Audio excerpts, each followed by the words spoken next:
হায়াত মৌতের মালিক আল্লাহ, ন্যূনতম সিকিউরিটি নিয়ে চলাও হলো সুন্নাহ। কিন্তু আমাদের লড়াইটা হলো, আমার মা স্বাভাবিকভাবেই কান্নাকাটি করেন, আমার পরিবার সবাই। তো আমি আমার মাকে বলেছি যে দেখো, মানে আমরা যে লড়াই নেমেছি, আমার একটা মনে হয় কি, কোনো রাজনীতিবিদের না বাসায় মৃত্যুটা হইতে পারে না, এটা কোনো ভালো মৃত্যু না। যিনি রাজনীতি করেন, যিনি লড়াই করেন, যিনি বিপ্লবী, যিনি সংগ্রামী, তার মৃত্যুটা হবে একটা সংগ্রামের মধ্য দিয়ে, একটা রাজপথে, একটা গ্লোরির মৃত্যু।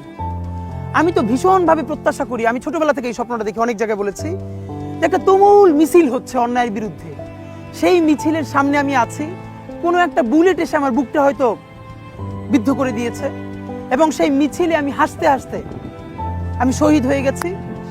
এবং সবাই যখন মৃত্যুটাকে ভীষণ ভয় পায়, আমি তখন হাসতে হাসতে আল্লাহর কাছে ভীষণ সন্তুষ্টি নিয়ে পৌঁছতে চাই যে আমি একটা ন্যূনতম ওই জীবনটা লিড করতে পারলাম, যে আমি একটা ইনসাফের হাসি নিয়ে আমি আমার আল্লাহর কাছে পৌঁছতে চাই।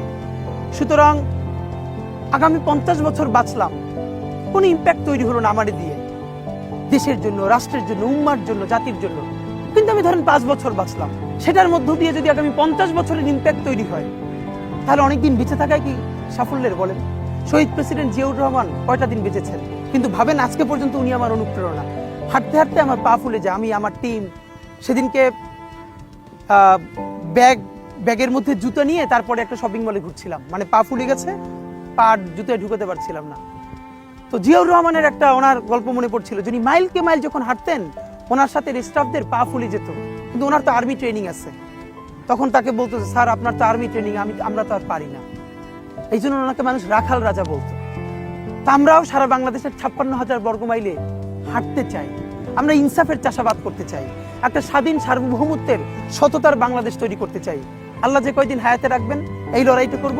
যেদিন নিয়ে যাবেন, আমি স্বপ্ন দেখে যেতে চাই, আমি আমাদের এমন টিম, আমি আমার সন্তানকে রেখে যেতে চাই, আমার মৃত্যুর পরে যেন এই লড়াই বন্ধ না হয়, এই লড়াই যেন বাংলাদেশে কিয়ামত পর্যন্ত জারি।